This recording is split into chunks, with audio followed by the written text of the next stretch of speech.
వరుస చేరికలతో అధికార కాంగ్రెస్ పార్టీకి కొంత నూతనోత్సాహం నూతన తేజం కనబడుతోంది. అనుకున్న స్థాయిలోనే బీఆర్ఎస్ ఎమ్మెల్యేలను తన పార్టీలో విలీనం చేసుకొని పూర్తిగా బీఆర్ఎస్ పార్టీని లేకుండా చేస్తామని ఒక శపథాన్ని కాంగ్రెస్ పార్టీ నిలబెట్టుకున్నా కనబడుతోంది. అయితే జగిత్యాల ఎమ్మెల్యే సంజయ్ చేరికపై చిచ్చు రాజుకుంది. జగిత్యాల్లో మాజీ ఎమ్మెల్యే మాజీ మంత్రి జీవన్ రెడ్డి 2 సార్లు సంజయ్ మీద పోటీ చేసి కాంగ్రెస్ అభ్యర్థిగా పోటీ చేసి ఓడిపోయారు. అయితే అధిష్టానం తనపై ఎటువంటి ఇన్ఫర్మేషన్ లేకుండా తనకి ఎటువంటి సమాచారం లేకుండానే సంజయ్ని ఏ రకంగా చేర్చుకుంటారంటూ కొంత గుర్రుగా ఉన్నట్టు తెలుస్తోంది. ఏకంగా గుర్రుగా ఉండడమే కాకుండా తన ఎమ్మెల్సీ పదవికి కూడా రాజీనామా చేసే ఆలోచనలో జీవన్ రెడ్డి ఉన్నారంటే అందరికీ అతిశయోక్తి ఏం కాదు. ఎందుకంటే ఆయన చాలా మొరటుగా ఉంటారు, చాలా అగ్రెసివ్గా స్ట్రైట్ ఫార్వర్డ్గా ఉంటారు. పార్టీలో కూడా చాలా కాలంగా సుదీర్ఘమైనటువంటి కాంగ్రెస్ పార్టీ నాయకుడిగా కొనసాగుతున్నారు. మాజీ మంత్రిగా కూడా పనిచేస్తారు. చాలా సీనియర్ మోస్ట్ లీడర్ అని కూడా చెప్పాలి. అయితే తన నియోజకవర్గంలో తనపై పోటీ చేసి గెలిచినటువంటి ఎమ్మెల్యే బీఆర్ఎస్ ఎమ్మెల్యే సంజయ్ని ఏ రకంగా కాంగ్రెస్లో చేర్చుకుంటారు, తనకు ఎటువంటి సమాచారం లేకుండానే చేర్చుకున్నారనే ఒక ఆవేదన, ఒక ఆక్రోశం, ఒక ఆగ్రహంతో జీవన్ రెడ్డి ఊగుతున్న పరిస్థితి. కొంత ఆయన కాంగ్రెస్ పార్టీ కార్యకర్తలుగా అధిష్టానానికి దూరంగా ఉన్నారట.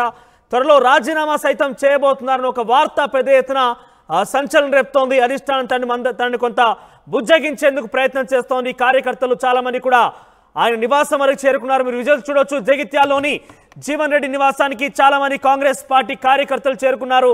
కాంగ్రెస్ కార్యకర్తలందరూ కూడా ఎమ్మెల్యే సంజయ్ చేరికపై అసహనంగా ఉన్నట్టు తెలుస్తోంది.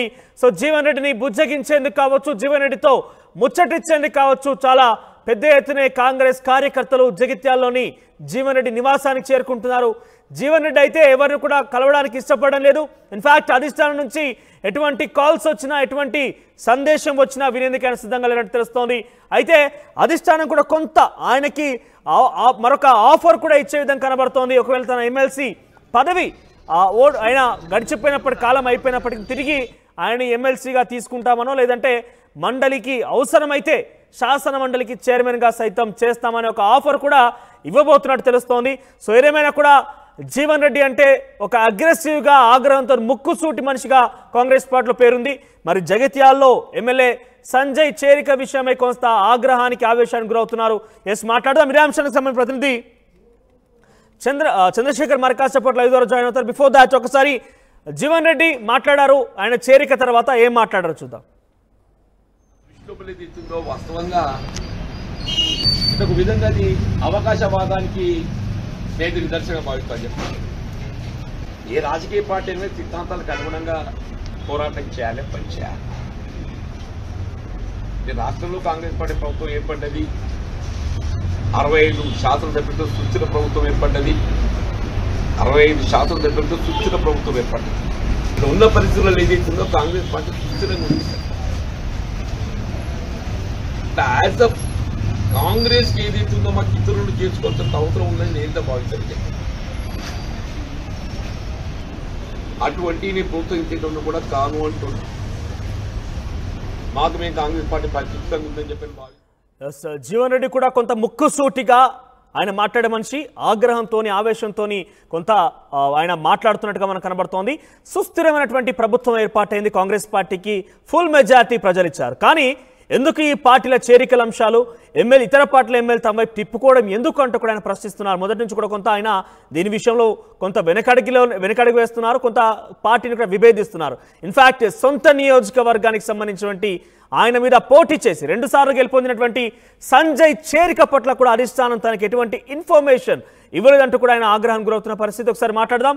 ఇదే అంశానికి సంబంధించిన ప్రతినిధి చంద్రశేఖర్ లైవ్లో సిద్ధంగా. ఎస్ చంద్రశేఖర్, ఎన్టీఆర్ ఊహించారా సంజయ్ చేరిక విషయం? నాకు తెలిసి బహుశా ఎవరు కూడా ఊహించి ఉండరు. ఇన్ఫాక్ట్ సో అధిష్టానం సడన్ గా ఒక చక్రం తిప్పుతోంది కాంగ్రెస్ పార్టీలో బీఆర్ఎస్ ఎమ్మెల్యేలను చేర్చుకునేందుకు. అయితే సొంత పార్టీ నాయకులు కూడా వాళ్ళకి సమాచారం ఇవ్వడం కానీ వాళ్ళ యొక్క సమాచారం తెలుసుకోవడం కానీ ఇన్ఫాక్ట్ మంచి చెడు తెలుసుకోవడం చేయకుండానే వాళ్ళు చేర్చుకోవడం వెనుక జీవన్ రెడ్డి ఆగ్రహం గురవుతున్నారు. ఏంటి రాజీనామా కూడా తెరలేకపోతున్నట్టు తెలుస్తోంది, నిజమేనా?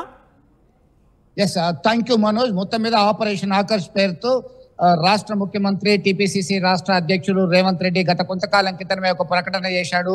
నేనేంటో చూపిస్తా, పత్తు రాజకీయాలు చేస్తా, నేను ఇప్పటివరకు పాలన మీద దృష్టి పెట్టా, ఇప్పుడు ఇప్పటి నుంచి రాజకీయాలు సైతం చేస్తానని చెప్పి ప్రకటించినట్టుగానే ఇప్పటికే 5 ఎమ్మెల్యేలు బీఆర్ఎస్ పార్టీని వదిలి కాంగ్రెస్ పార్టీ తీర్థం పుచ్చుకున్నారు. తాజాగా గత రాత్రి అనూహ్యమైనటువంటి పరిణామాల నేపథ్యంలో డాక్టర్ సంజయ్ కుమార్ అత్యంత విధేయతలు ప్రదర్శించి బీఆర్ఎస్ పార్టీ నేతలకి అగ్రనేతలకి దగ్గరి బంధువు వాళ్ళకి లాయల్ గా ఉండేటువంటి వ్యక్తి సడన్ గా చేరడం పైన సర్వత్రా ఆసక్తికరమైన చర్చ జరుగుతుంది. ఇది కాస్త స్థానిక ఎమ్మెల్సీ కాంగ్రెస్ పార్టీ కురువృద్ధునిగా చెప్పుకునేటువంటి మాజీ మంత్రి జీవన్ రెడ్డి ఆగ్రహవేశాలకి అవకాశం ఇచ్చినట్టుగా భావించవచ్చు. ఎందుకంటే డాక్టర్ సంజయ్ కుమార్ పొంగులేటి శ్రీనివాస్ రెడ్డికి దగ్గరి మిత్రుడైనటువంటి తమ దగ్గరి బంధువు. వీరి మధ్యలో లాబింగ్ జరిగింది. అంతా గప్చుప్ గా సీక్రెట్ గా వ్యవహరించి ఆయన చేరే వారికి కూడా ఇతరులకు తెలియకుండా చేర్చుకున్న వారికి బాగానే ఉంది.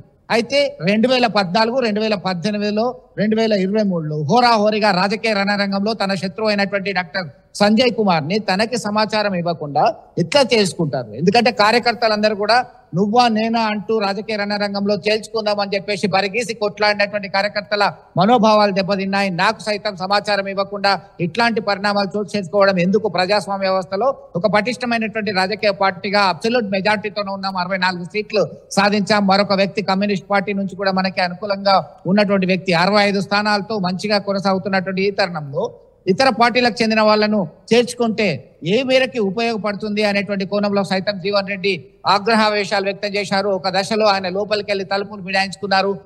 ఉదయం నుంచి కూడా కాంగ్రెస్ కార్యకర్తలు నేతలందరూ కూడా జీవన్ రెడ్డి కలవడానికి బారులు దిగారు. అక్కడంతా కూడా చాలా ఉద్రిక్త పరిస్థితి మధ్యలో తమ నేత ఏ విధమైన నిర్ణయం తీసుకుంటాడు అనేటువంటి ఆలోచనలో కాంగ్రెస్ పార్టీ నేతలు ఉన్నారు. ఏ క్రమంలో తాను అవసరమైతే రాజీనామాకు కూడా సిద్ధం. ఎందుకంటే మనకందరికీ తెలుసు, రేవంత్ రెడ్డి టీపీసీసీ రాష్ట్ర అధ్యక్షునిగా ప్రకటించక ముందు జీవన్ రెడ్డి పేరు ప్రకటించారు. జీవన్ రెడ్డి కొంత అనాసక్తి చూపడం జరిగింది. ఆ తర్వాత రేస్ లో ఉన్నటువంటి వ్యక్తి 2014లో 18లో ఆయన 14లో విజయం సాధించాడు. 2014లో డాక్టర్ సంజయ్ కుమార్ మీద విజయం సాధించాడు. 2018లో ఓటమి చెందారు. ఓటమి చెందిన తర్వాత కొద్ది రోజులకే గ్రాడ్యుయేట్ కాన్స్టిట్యుయెన్సీలో ఎమ్మెల్సీగా ఎన్నికయ్యారు. ఎన్నికైన తర్వాత 2023లో ట్రయాంగిల్ కాంపిటీషన్ లో మళ్ళీ ఓడిపోయి బీఆర్ఎస్ అభ్యర్థి విజయం సాధించడం జరిగింది. ఈ క్రమంలో నాకు కనీసం మాట మాత్రం చెప్పకుండా, నాకు సమాచారం ఇవ్వకుండా ఎట్లా తీసుకుంటారు మీరు? రేపటి నుంచి ఎట్లా ఉండబోతుంది రాజకీయ పరిణామాలు అనే కోణంలో ఆగ్రహావేశాలు వ్యక్తం చేశారు. 40 ఏళ్ల సుదీర్ఘ రాజకీయ చరిత్ర ఉంది. అనేక మంది ముఖ్యమంత్రులతో మంత్రిగా, కేబినెట్ లో సీనియర్ మంత్రిగా ఉన్నటువంటి నాకు ఈ మాత్రం సమాచారం ఇవ్వకపోవడం ఏంటి అని చెప్పేసి ఆయన ఆవేదన వ్యక్తం చేస్తున్నారు. తను రాజీనామాకు సైతం సిద్ధమే, ఇన్ని రోజులు చేశాను, ఇక ఎన్ని రోజులు రాజకీయం చేస్తాము, ఇట్లాంటి పరిస్థితి నాకు వద్దు అనేటువంటి కోణంలో ఆవేదన వ్యక్తం చేస్తున్నటువంటి పరిస్థితి. ఈ సమాచారం అందుకున్నటువంటి అధిష్టానం సైతం ఆయన బుజ్జగించేటువంటి ప్రయత్నం చేస్తున్నారు. రాబోయే కాలంలో మంచి భవిష్యత్తు ఉంటుంది, మీలాంటి సీనియర్ నేతల సహాయ సహకారాలు అవసరం, ఎందుకంటే ఒకటి చేయబోతే ఇంకొకటి పోయింది అనేటువంటి కోణంలో ఈడ బ్యాలెన్స్ అయితే కష్టమవుతుంది అనేటువంటి ఉద్దేశంతో నష్ట నివారణ చర్యలు చేపట్టారు. ఆయన్ని బుజ్జగించే ప్రయత్నం చేస్తున్నారు. మరొకసారి మీరు చెప్తున్నట్టుగా చాలా తలపడినటువంటి రాజకీయ నాయకుడు, చాలా సుదీర్ఘమైనటువంటి రాజకీయంగా ఆయన కాంగ్రెస్ పార్టీతో అనుబంధం ఉంది.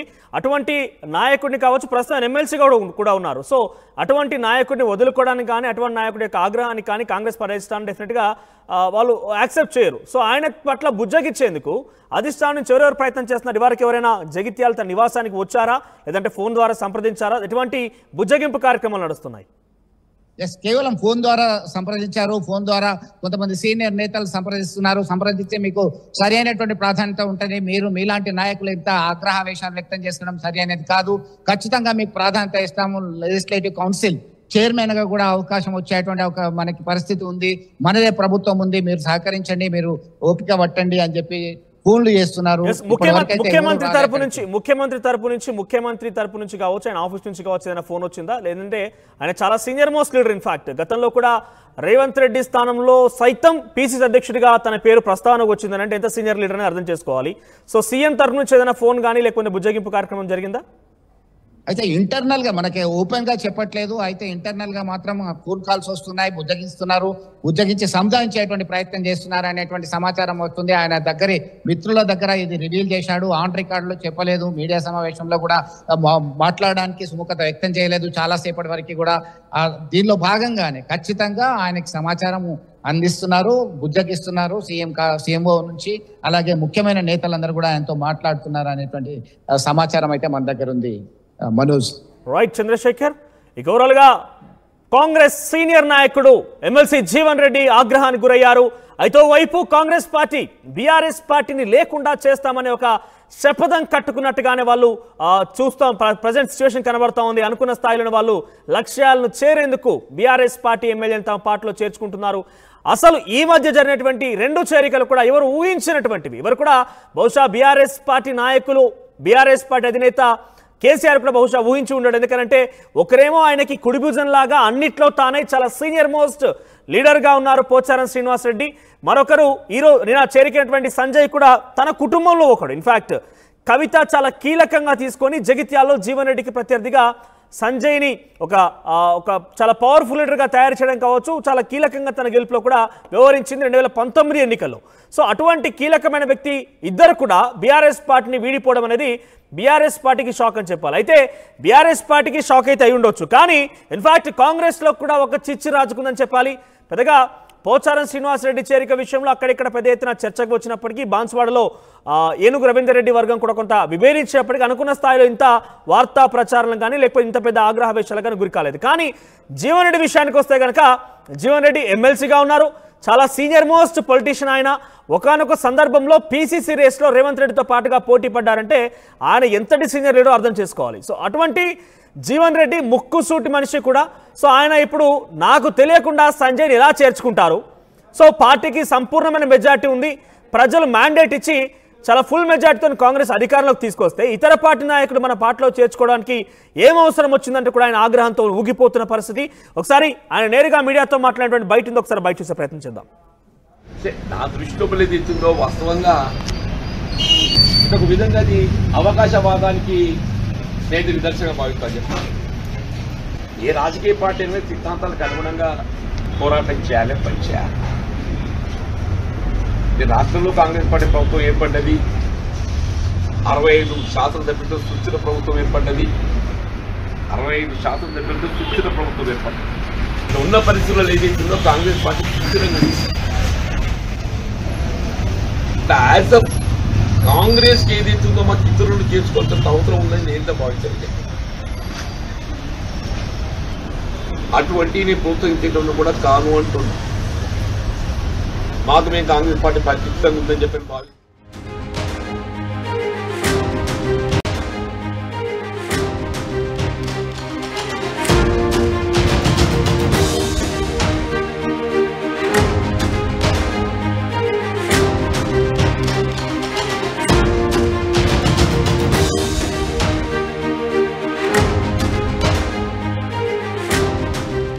వరుస చేరికలతో అధికార కాంగ్రెస్ పార్టీకి కొంత నూతనోత్సాహం, నూతన తేజం కనబడుతోంది. అనుకున్న స్థాయిలోనే బీఆర్ఎస్ ఎమ్మెల్యేలను తన పార్టీలో విలీనం చేసుకొని పూర్తిగా బీఆర్ఎస్ పార్టీని లేకుండా చేస్తామని ఒక శపథాన్ని కాంగ్రెస్ పార్టీ నిలబెట్టుకున్నా కనబడుతోంది.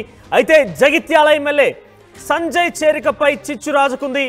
జగిత్యాల్లో మాజీ ఎమ్మెల్యే, మాజీ మంత్రి జీవన్ రెడ్డి 2 సార్లు సంజయ్ మీద పోటీ చేసి కాంగ్రెస్ అభ్యర్థిగా పోటీ చేసి ఓడిపోయారు.